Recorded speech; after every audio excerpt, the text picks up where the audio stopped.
বাজান মন চাইলে মিথ্যা কথা বলো, কিন্তু একটা মিথ্যা কথা যদি কেউ ইচ্ছা কইরা বলো, একটা কবিরা গুনাহ অর্থ ৭,০০০ বছর জাহান্নামের আগুনে জ্বলতে হবে।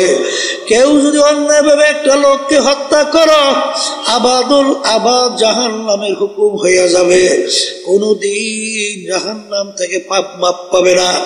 এই জন্য আমার বাজানদেরকে বলো, কেউ ঘুষ সুদ খাইয়া বাজান সরকারি দলের সঙ্গে জড়াইয়া টেন্ডারবাজি চাঁদাবাজি কইরা বিভিন্ন কায়দায় সম্পদ গুছাইয়া বাজান আরে বিল্ডিং একটা পর একটা তৈরি করলো, আরে সরকারি ক্ষমতায় অফিসার থাইকা ঘুষ সুদ খাইয়া বিরাট অট্টালিকা তৈরি, সম্পদের পাহাড় গড়লো। আল্লাহ রাসূল সাল্লাল্লাহু আলাইহি ওয়াসাল্লাম বলেন, যে হারাম মালের দ্বারা রক্ত এবং গোশত তৈরি হবে তার জায়গা জাহান্নাম, সারা হবে না। এই জন্য বাজান আল্লাহ নবীর ইতিহাস পড়লে দেখবা, হুশ থাকতে জীবন থাকতে বাজান একটা হারাম তো দূরের কথা, মাকরুহ তাহরিমার কাছেও গুনার কাছে যাইতেন না। কারণ কি, তাদের ঈমান ওইভাবে মজবুত ছিল। এ কবরের যাত্রীরা, এ পর্দার আড়ালের মা বোনেরা, বাজার আমি বলি নাই, কোন পীর বলে নাই, কোন মুফতি মুহাদ্দিস বলে নাই, আল্লাহ এবং আল্লাহর রাসূল বলছে, আমি শুনাই যাইতে আছি, উলামায়ে কেরাম শোনায়। আল্লাহর হাবিব বলেন, আল কবরু রাউযাতুম মিন রিয়াজিল জান্নাহ আও হুফরাতুম মিন হুফারিন নার। আল্লাহর হাবিব বলেন, আমার উম্মতেরা, এ আমার সাহাবারা, এই যে কবর দেখো, এই কবর কিন্তু আসল কবর না। কোন কোন আল্লাহর বান্দা বান্দির জন্য হারে কবরটা একটা বেহেশতের বাগান হইয়া যাবে। আল্লাহ আপনি আমার জন্য, আমাদের সবার জন্য কবুল করে না। আল্লাহ রাসূল বলেন, ও আমার উম্মতেরা, কোন কোন নাফরমানের কবরের মধ্যে জাহান্নামের আগুন এসে ভইরা যাবে।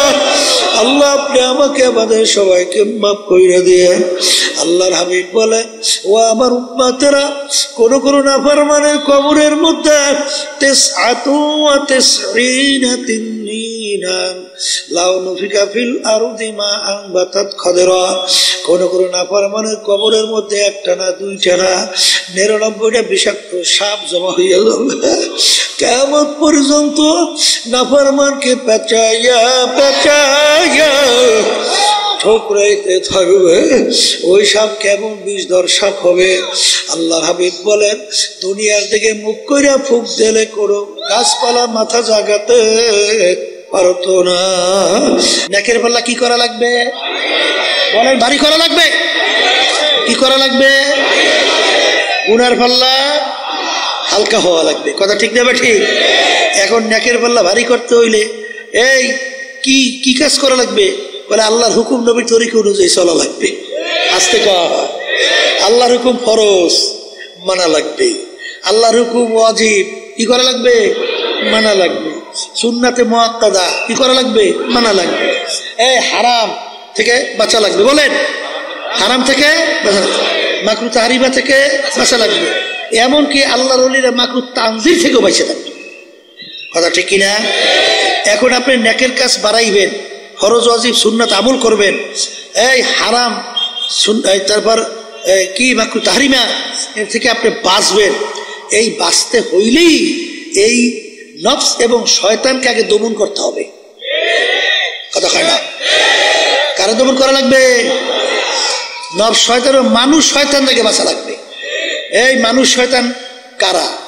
বলে আপনার স্ত্রী হইতে পারে, বলেন, আবার স্ত্রীদের স্বামীরা হইতে পারে, আবার আপনার সন্তানরাও হতে পারে, আপনার দল, আপনার দলের নেতা নেত্রীও হতে পারে, আপনার বন্ধু বান্ধব হইতে পারে। বলে হুজুর কেমনে? এক কথায় বুঝবেন, যে আপনাকে গুনার ব্যাপারে উদ্বুদ্ধ করে, সে যে হোক, সে হলো মানুষ শয়তান। আবার বলে, সে যে হোক, এক পদের স্ত্রীরা ঘরে আসে না, টেলিভিশন ঘরে না আনলে তোমার ঘরে থাকবই না। এইটা যদিও স্ত্রীরা মানুষ শয়তান, আসতে কয়। আবার এক শ্রেণী বেটা মেয়ে রয়েছে, স্ত্রী বলে, কিসের নামাজ পড়ে, কিসের পর্দা পর্দা, হ্যাঁ বাদ দেখুন, এ লাগে না। বুঝবেন ওরা স্বামী হলো ওরা মানুষ শয়তান। কথা ঠিক। এই দলের নেতা নেত্রী দেখবেন মানব রচিত কুফুরি তন্ত্রমন্ত্র বাংলাদেশ চলে না, এই যে প্রচলিত গণতন্ত্র, এর প্রবক্তাকে আমেরিকার প্রাক্তন প্রেসিডেন্ট আব্রাহাম লিঙ্কন কি বলছিল? Government of the people, by the people, for the people. এক কথায় বুঝাতে চায় সমস্ত ক্ষমতার মালিক জনগণ। এই কথা কেউ যাই না শুই না যদি বিশ্বাস করে, বলেন তো ইমান থাকবে? হ্যাঁ, আমরা কি বলছি? বাইদা আল্লাহ, ফরদা আল্লাহ, অবদা আল্লাহ, সমস্ত ক্ষমতার মালিক একমাত্র আমার আল্লাহ। কি কথা বলে না? এখন দেখবেন দলের নেতা নেত্রী, এই যেই দল অনেকে আমার বাজানরা, পর্দালে মা বোনরা এই জড়াইয়া রয়েছে, তারা তো বলে এই প্রচলিত সমস্ত ক্ষমতার মালিক জনগণ, এইটা বাস্তবায়নের জন্য চেষ্টা করি, এইটা তুমি সহযোগিতা করো। তখন বুঝবেন তোমাকে যদি এই হুকুম করে, ও যে হোক ও মানুষ শয়তান। কথা কয় না? ও কি শয়তান? হ্যাঁ, ও মানুষ শয়তান। এক কথায় যে গুনার ব্যাপারে কি করে? উদ্বুদ্ধ করে। কি করে? সে যে হোক কি আর মানুষ শয়তান। কিন্তু আল্লাহর জিকিরে যায় না, নামাজে যায় না, এই তাসবিহ নিয়ে জিকির করলে, দান সদকা করলে যায় না। মানুষ শয়তান থেকে বাঁচার জন্য সবচেয়ে বড় উপায় হলো সাদিকিন বান্দাদের সঙ্গে হইয়া যাওয়া লাগবে। কাদের সঙ্গী? আবার বলেন, এই সাদিকিন বান্দাদের যখন সঙ্গী হবে তখন কি হবে? সোহবতে সালেহ তোরা সালেহ কুনাদ, সোহবতে তালেহ তোরা তালেহ কুনাদ, সোহবতে তালেহ তোরা তালেহ কুনাদ, সোহবতে সালেহ তোরা সালেহ কুনাদ, সোহবতে তালেহ তোরা তালেহ কুনাদ। এক জমানা সোহবতে বা আউলিয়া বেহতর সদ সাল তাআত বেরিয়া গেলে খুশবু ইদার হাম্মামে রোজে রসিদাস্তে মাহবুবে বাদস্তা। বাজান, একটা মাটির চাকার থেকে গোলাপ ফুলের ঘেরান আসে। এই মাটির চাকা, তুমি কোনো মেশক আম্বার না কোনো গোলাপ ফুল না কোন সুগন্ধি তুমি পরিচয় দাও। গোলাপ ফুল মাটির চাকা উত্তর দেয়, আমি কোন গোলাপ ফুল, কোন মেশক আম্বার, কোন অন্য কোন ঘেরান কিছুই না, আমি নিছক একটা মাটির চাকাই। তোমার থেকে এত সুন্দর ঘেরান কেন আসে? আমার সঙ্গে একটা গোলাপ ফুল পুইটা লাইগা মিশা ছিল। ওই ফুলের ঘ্রাণ ঢুকতে ঢুকতে এখন আমি সাধারণ মাটির চাকা নাই, আমি একটা গোলাপ ফুলে পরিণত হয়ে গেছি। এই আল্লাহর বান্দারা, তোমরা সাদিকিন বান্দাদের সঙ্গী হও। তাইলে বুঝা গেল বাজান, সাদিকিন বান্দাদের সঙ্গী হইলে আল্লাহর ফজল ও করমে মানুষ শয়তানের ধোঁকার থেকে বাঁচা যাবে। কথা কয় না? কি দরকার আছে না নাই? এ কবরের যাত্রীরা, হে পর্দার আড়ালের মা বোনেরা, বাজান তোমাদের সঙ্গে আমাদের কোনো ঝগড়া নাই, কোনো মারামারি কাটাকাটি কিচ্ছুই নাই। বাজান, তোমার কবরে তুমি যাবা, আমার কবরে আমি যাব। তোমার কবরের প্রশ্নের উত্তর তুমি দিবা, আমার কবরের প্রশ্নের উত্তর আমি দেব। কারণ বাজান, আল্লাহর রাসূল সাল্লাল্লাহু আলাইহি ওয়াসাল্লাম দুনিয়ায় থাকা অবস্থায় তার কলিজার টুকরা সন্তান ফাতেমা রাদিয়াল্লাহু তাআলা আনহা তাকে ইঙ্গিত করে বলছিলেন, ইয়া ফাতেমা তু আনকিজি নাফসাকি মিনান নার। হে ফাতেমা রে, দুনিয়ায় থাকা অবস্থায় নিজে আমল করো, জাহান্নামের আগুন থেকে বাঁচো। ও ফাতেমা, এরপরে অন্ধকার কবরে যাইয়া শো। ফাতেমা যদি কবরে পরিচয় দাও, আমি আখিরি জামানার নবীর মেয়ে। আল্লাহ রাসূল সাল্লাল্লাহু আলাইহি ওয়াসাল্লাম বলেন, ফাতেমা রে, এই পরিচয় কবরে কোনো কাজ হবে না। এ কবরের যাত্রীরা, আল্লাহ রাসূল সাল্লাল্লাহু আলাইহি ওয়াসাল্লাম যদি তার মেয়ের ব্যাপারে কবরে কোনো নাজাতের গ্যারান্টি দিতে না পারে, এমন কোন পীর, এমন কোন দল, এমন কোন দলের নেতা নেত্রী কে আছে তোমাকে আমাকে কবরে নাজাত করে জান্নাতের ব্যবস্থা করতে পারবে? জোরে মুখ খুলে বলো, পারবে? যদি নাই পারে, আর দুনিয়া মাজরাতুল আখিরাহ, দুনিয়াটা হলো আখিরাতের সম্বল সম্পদ কামাই করার জায়গা। হে বড়লোক আমার বাবারা, হে ধনী আমার বাবারা, হে শিক্ষিত আমার বাবারা, সম্মানিত আমার বাবারা, হে বড় বড় অফিসার আমার বাবারা, আমার দাদাজানের কথা শুনছিল, আব্বাজান বলতেন, দাদাজান একজন এক কালেক্টরকে লক্ষ্য কইরা বলেন, ডিসি কে লক্ষ্য কইরা বলেন, হে কালেক্টর, হে ডিসি, তোমাদেরকে বন্দুক নিয়ে পাহারাদাররা পাহারা দেয়। ও ডিসি, তোমার কাছে জানতে চাই, আরে আমার মালিকের যে ছোট্ট মাকলুক মশা, ওই বন্দুক মশায় ভয় পায় কিনা? কলে তোমরা কি মশারি টাঙ্গাও? কলে হুজুর টাঙ্গাই তো। কেন? কলে হুজুর মশায় কামড়ায়। তখন দাদাজান বলে, কালেক্টর, আজকে তোমার সাধারণ মশা তোমার বন্দুক পাহারাদারের ভয় করে না, কিন্তু তুমি যদি বেনামাজি, হারামখোর, সুদখোর, ঘুষখোর, তুমি যদি বেরোজগাররা বেপরদায় চইলা যদি কবরে যাও, ওই কবরে 99 বিষাক্ত সাপ তোমাকে ভয় করবে, এরকম কি গ্যারান্টি আছে কালেক্টর? এই জন্য আমার বাজানদেরকে বলবো, পর্দারে মা বোনদেরকে বলবো, আল্লাহর বান্দারা, পর্দার আড়ালের মা বোনেরা, দুনিয়ার যে কোনো কাজের মধ্যে একবার নয়, যদি কেউ 5 বার উঠে যাও, আবার ওই কাজের ভিতরে চেষ্টা করলে জিতবার আশা করা যায়।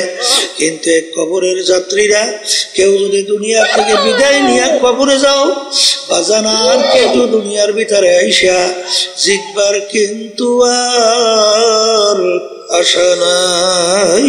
তাকশাইরু মিনহু জুলুদুল্লাযীনা ইয়াখশাউনা রাব্বাহুম সুম্মা তালিনু জুলুদুহুম ওয়া কুলুবুহুম ইলা যিকরিল্লাহ। আমার মালিক বলে, দুনিয়ার ভিতরে এমন কিছু আমার বান্দা বান্দিরা আছে, যখন তাদের সামনে আমার জাহান্নামের আলোচনা করা হয়, যখন তাদের সামনে আমার আযাব ও গজবের আলোচনা করা হয়, তখন তার শরীরের চামড়া থরথর করে কাঁপে ওঠে, তাদের কলবটা থরথর করে কাঁপে ওঠে। আল্লাহ, তখন তাদের গুনার কথা মনে পড়ে যায়, মালিক তুমি যদি এই গুনাহ আমার মাফ না করো, আরে আমার মালিক, আরে বাজান, এক ওয়াক্ত নামাজ পড়বে বলতে বলতে যখন অন্য ওয়াক্ত আইসা যায়, কেউ যদি ইচ্ছা কইরা এক ওয়াক্তের নামাজ অন্য ওয়াক্তে নিয়ে কাজা কইরা পড়ে, এরকম কেউ যদি কাজটা ইচ্ছা কইরা করে, কোরআন এবং হাদিস অনুযায়ী দুনিয়া এবং আখিরাতের সময় হিসাব করার পরে দেখা গেল 2,88,00,000 বছর জাহান্নামের আগুনে জ্বলা লাগবে। আল্লাহ আপনি আমাকে, আমাদের সবাইকে মাফ করে দিয়ে। যারা ঈমান আনছে, যারা আল্লাহকে বিশ্বাস করে, যারা পরকালকে বিশ্বাস করে, জীবন থাকতে, হুঁশ থাকতে এক ওয়াক্ত নামাজ ছাড়তে পারবে? জোরে বলো, পারবে? কিন্তু বাজান, ভালো করে মনকে বুঝাও, বাজান কিছুদিন পরেই রমজান মাসের রোজা আসতে আছে, কেউ যদি ইচ্ছা করে একটা রোজা ছাইরা দাও, বাজার কোরআন এবং হাদিস অনুযায়ী দুনিয়া বা আখিরাতের সময় হিসাব করার পরে দেখা গেল একটা রোজার অপরাধের কারণে 70,000 বছর জাহান্নামের আগুনের ভিতরে জ্বলতে হবে। আল্লাহ আপনি আমাকে আমাদের সবাইকে মাফ করে দিয়ে। বাজার মন চাইলে মিথ্যা কথা বলো, কিন্তু একটা মিথ্যা কথা যদি কেউ ইচ্ছা কইরা বলো, একটা কবিরা গুনাহ অর্থ ৭,০০০ বছর জাহান্নামের আগুনে জ্বলতে হবে। কেউ যদি অন্যায়ভাবে একটা লোককে হত্যা করো, আবাদুল আবাদ জাহান্নামের হুকুম হইয়া যাবে, কোনদিন জাহান্নাম থেকে পাপ মাপ পাবে না। এই জন্য আমার বাজানদেরকে বলো, কেউ ঘুষ সুদ খাইয়া বাজান সরকারি দলের সঙ্গে জড়াইয়া টেন্ডারবাজি চাঁদাবাজি কইরা বিভিন্ন কায়দায় সম্পদ গুছাইয়া বাজান আরে বিল্ডিং একটার পর একটা তৈরি করলো, আরে সরকারি ক্ষমতায় অফিসার থাইকা ঘুষ সুদ খাইয়া বিরাট অট্টালিকা তৈরি, সম্পদের পাহাড় গড়লো। আল্লাহ রাসূল সাল্লাল্লাহু আলাইহি ওয়াসাল্লাম বলেন, যে হারাম মালের দ্বারা রক্ত এবং গোশত তৈরি হবে তার জায়গা জাহান্নাম, সারা হবে না। এই জন্য বাজান আল্লাহর ওলিদের ইতিহাস পড়লে দেখবা, হুশ থাকতে জীবন থাকতে বাজান একটা হারাম তো দূরের কথা, মাকরুহ তাহরিমার কাছেও গুনার কাছে যাইতেন না। কারণ কি, তাদের ঈমান ওইভাবে মজবুত ছিল। এ কবরের যাত্রীরা, এ পর্দার আড়ালের মা বোনেরা, বাজার আমি বলি নাই, কোন পীর বলে নাই, কোন মুফতি মুহাদ্দিস বলে নাই, আল্লাহ এবং আল্লাহর রাসূল বলছে, আমি শুনাই যাইতে আছি, উলামায়ে কেরাম শোনায়। আল্লাহর হাবিব বলেন, আল কবরু রাউযাতুম মিন রিয়াজিল জান্নাহ আও হুফরাতুম মিন হুফারিন নার। আল্লাহর হাবিব বলেন, আমার উম্মতেরা, এ আমার সাহাবারা, এই যে কবর দেখো, এই কবর কিন্তু আসল কবর না। কোন কোন আল্লাহর বান্দা বান্দির জন্য হারে কবরটা একটা বেহেশতের বাগান হইয়া যাবে। আল্লাহ আপনি আমার জন্য, আমাদের সবার জন্য কবুল করে না। আল্লাহ রাসূল বলেন, ও আমার উম্মতেরা, কোন কোন নাফরমানের কবরের মধ্যে জাহান্নামের আগুন এসে ভইরা যাবে। আল্লাহ আপনি আমাকে আমাদের সবাইকে মাফ কইরা দিয়েন। আল্লাহর হাবিব বলে, ও আমার উম্মতেরা, কোন কোন নাফরমানের কবরের মধ্যে ৯৯ তিননিনা লাউ নুফিকা ফিল আরদি মা আনবাতাত খাদরা। কোন কোন নাফরমানের কবরের মধ্যে একটা না, দুইটা না, ৯৯টা বিষাক্ত সাপ জমা হইয়া যাবে। কিয়ামত পর্যন্ত নাফরমানকে পেঁচাইয়া পেঁচাইয়া ঠোকরাইতে থাকবে। ওই সাপ কেমন বিষধর সাপ হবে। আল্লাহর হাবিব বলেন, দুনিয়ার দিকে মুখ কইরা ফুক দিলে কোনো গাছপালা মাথা জাগাতে পারতো না, এত বিষধর সাপ নাফরমানকে পেঁচাইয়া পেঁচাইয়া ঠোকরাইবে। আরে বাজার আমি বলি নাই, আল্লাহ রাসূল বলছেন, শুনাই রাখি, কে মানবা তা জানি না। এই যে আমার বাজানদেরকে বলবো, পর্দারে মা বোনদেরকে বলবো, নেকের পাল্লা ভারী করো, গুনার পাল্লা হালকা করো। আর নেকের পাল্লা ভারী করার জন্য শত্রু থেকে বাঁচা লাগবে। জিন শয়তান, মানুষ শয়তান, নফসে আম্মারা শয়তান, নফসে আম্মারা শয়তান থেকে কিভাবে বাঁচবা বাজান? আল্লাহ রাসূল বলে, রজানা মিন জিহাদিল আসগরি ইলা জিহাদিল আকবার। এ আমার সাহাবারা, বড় যুদ্ধের থেকে ছোট যুদ্ধের থেকে রওনা করলাম, ছোট যুদ্ধের থেকে বড় যুদ্ধের দিকে রওনা করলাম। সাহাবায়ে কেরাম বলেন, আল্লাহ রাসূল, এর চেয়ে আবার বড় যুদ্ধ কোনটা? আল্লাহ রাসূল সাল্লাল্লাহু আলাইহি ওয়াসাল্লাম বলে, নফস আম্মারার সঙ্গে জিহাদ করা এর চেয়ে বড় যুদ্ধ। অত সহজ মনে করলে হবে না, বড় কঠিন। এই জন্য আল্লামা সিস্তি রহমাতুল্লাহ আলাইহি, আল্লাহু আকবার, আল্লাহু আকবার, বাজান আল্লাহ আল্লাহ। करीमा बख्शा बर हाल मा के हस्ता मसीरे कमंद हवा। ए আমার মালিক, আরে 40 বছর বয়স হয়ে গেল, তারপরেও তিনি মালিকের কাছে দোয়া করে, 40 সালে উমরে আজিজাত গুজাশত মেজাজে তু আজ হালে তফলি নাগাশ।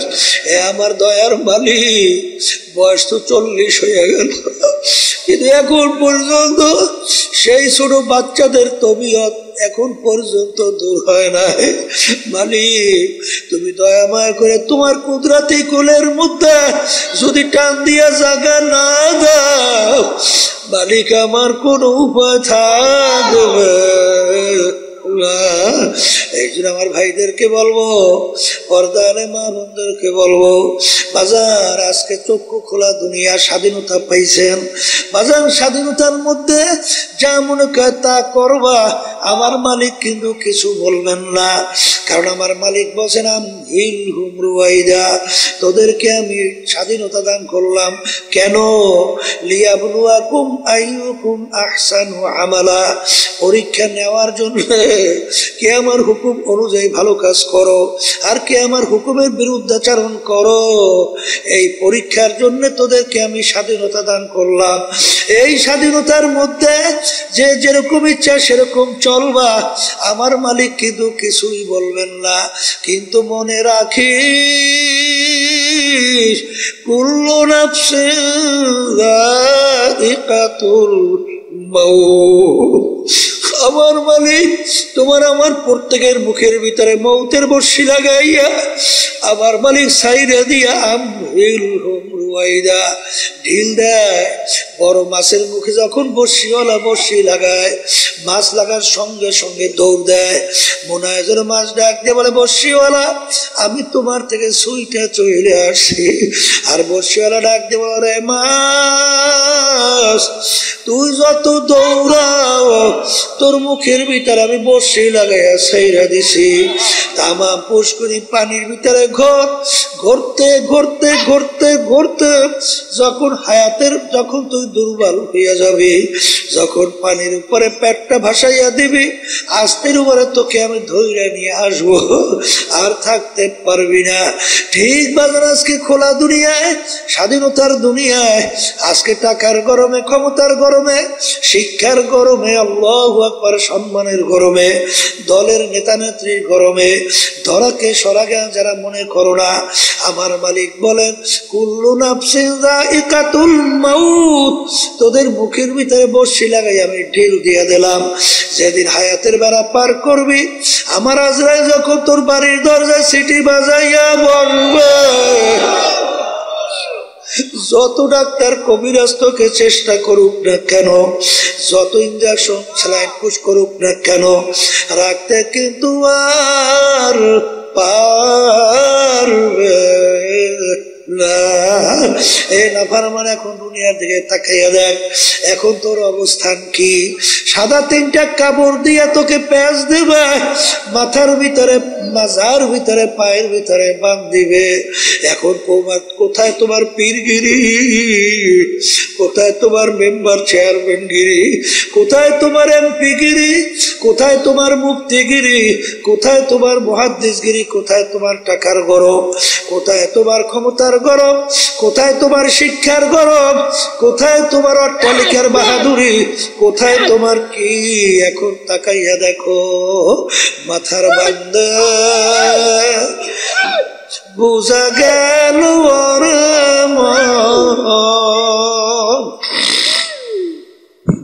আর কোন দিন মাথা নাড়ার শক্তি নাই। বাজার বান্দা বুঝা গেল আর কোন দিন উঠে বসার শক্তি নাই। পায়ের বান্দা বুঝা গেল আর কোন দিন হেঁটে চলার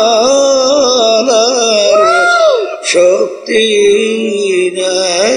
এ আমার বড় লোক বাবারা, ক্ষমতা সম্পূর্ণ আমার বাবারা, আরে তোমার কোমরের তাগার চাবি কাইটে নিয়ে যায়, আরে বড়ই পাতাই না গরম পানি করে, কেউ দৌড়ায় বাস ধরে বাস কাটে, খুন্তা কুতাল নিয়ে তোমার জন্য কবর খোদে, কান্দের ভিতরে উঠাইয়া কবরের ভিতরে রাইখা ছাউনি দিয়া যার যার বাড়িতে বাতি জ্বালায়, তোমার কবরের খবর কে রাখবে?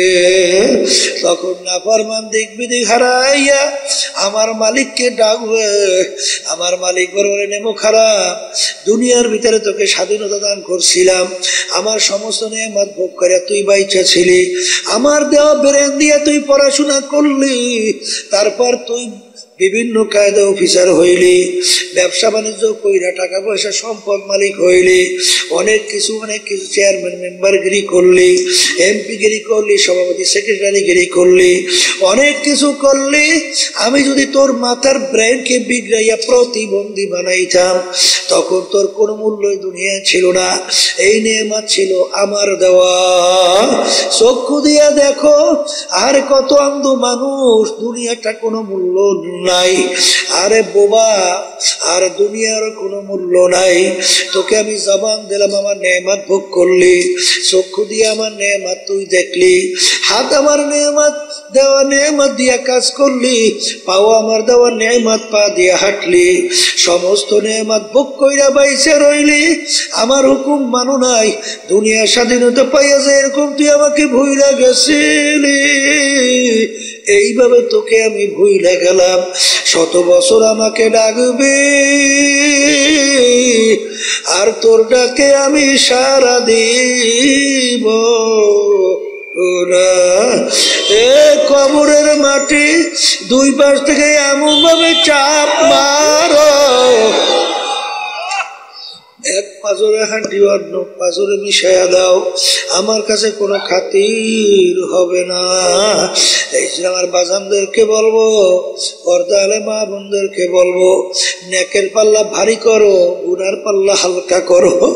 আর নেকের পাল্লা ভারী করার জন্য, গুনার পাল্লা হালকা করার জন্য শয়তান বাজার শত্রু, মানুষ শয়তান থেকে বাঁচা লাগবে, জিন শয়তান থেকে বাঁচা লাগবে, নফসে আম্মারা শয়তান থেকে বাঁচা লাগবে। আর এই বাঁচার জন্যই ঔষধ পালন করা লাগবে। আর এই ঔষধ আমাদের তরিকা 5 ঔষধ, সকাল সন্ধ্যা আল্লাহর জিকির করা লাগবে, সাপ্তাহিক তালিম হালকা জিকিরে যাওয়া লাগবে, মাসিক ইজতেমা সব গুজারাতে থাকা লাগবে। বাজার আরে আল্লাহর ওলিদের কিতাব পড়া লাগবে। বাজার প্রথম 2 ঔষধ আল্লাহর ওলিদের কিতাব পড়া, সকাল সন্ধ্যা আল্লাহর জিকির, এই 2 ঔষধ মহিলাদের জন্য। 5 নম্বর ঔষধ চরমনাইতে বছরে 2 বার মাহফিল, বিনা ওজরে কামাই দেওয়া যাবে না। ওই জমিনের ভিতরে আল্লাহ একটা আলাদা বরকত রাখছে, না গেলে কোনোদিন বুঝানো যাবে না। ঠিক মতো ঔষধ পালন করে দেখো, আল্লাহর ফজলে দেখবা দিনের দিন তোমার দিল নাকে জগবে, গুনার থেকে ফেরবে। চোখে পানি ছিল না, এখন জোর করে ঠেকাইয়াও পানি রাখা যায় না। বাজান দেখবা তখন তোমার 3.5 হাত নৌকাটা চলছিল জাহান্নাম মুখী, আল্লাহর ফজল করমে এখন তোমার নৌকা চলবে বেহেশতে মুখী। আল্লাহুম্মা আমিন। এ ঘরের মেয়ে লোকেরা হাত উঠাও, উনার কথা মনে করো, তুই চোখের পানি ফালাও, আমার মালিকের দরবারে কান্দো আর মাপ চাও। যদি কান্না না আসে, মনকে বুঝাও রে মন, একদিন এই ঘরের দরজা দিয়া নতুন বউ হয়ে উঠছিল রে মন। কত মেয়ে লোকে শরবত খাওয়াইলো, কত মেয়ে লোকে বাতাস করলো, আবার এমন একটা দিন আসবে এই ঘরের দরজা দিয়া মরা লাশ হইয়া বের। ছেলে কান্দবে মামা করে, মেয়ে কান্দবে মামা করে, জবাব তো আর দিবা না। আল্লাহ আপনি মাঠের দিকে চাইয়া দেখেন আপনার বান্দারা কিভাবে কান্দে। মালিক আমাদের ছেলেও মরে নাই, মেয়েও মরে নাই, গুনাহ করে বসছি রে, মাফ করে দেন গো মাওলা, মাফ করে দেন। আল্লাহর বান্দারা জোর করে কান্দেন, জোর করে কান্দেন। সন্তান মারা গেলে চোখে পানি আসে, সম্পদ নষ্ট হয়ে গেলে চোখের ভিতরে পানি আসে। তোমার আমার গুনার কারণে জাহান্নামের আগুন জ্বলছে, ওই জাহান্নামের আগুন চোখের পানি ছাড়া ঠান্ডা হবে। আল্লাহ যাদের উসিলায় মাহফিল হইল, চেষ্টা খাটনি সাহায্য করলো, আমরা যারা মাহফিলে উপস্থিত হয়ে গেলাম, সবার উপরে খাস মেহেরবানি নাযিল করেন আল্লাহ।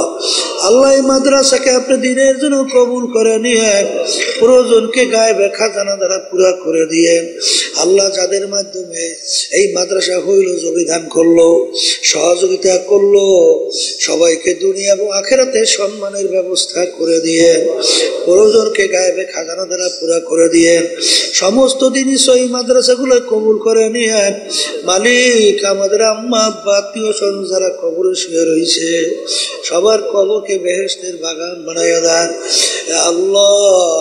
তামাম দুনিয়াস্থ মুসলমানদেরকে হেফাজত করেন, আপনার জমিনে আপনার দ্বীন বাস্তবায়নের তৌফিক দান করেন এবং আপনার দ্বীন বাস্তবায়ন করেন।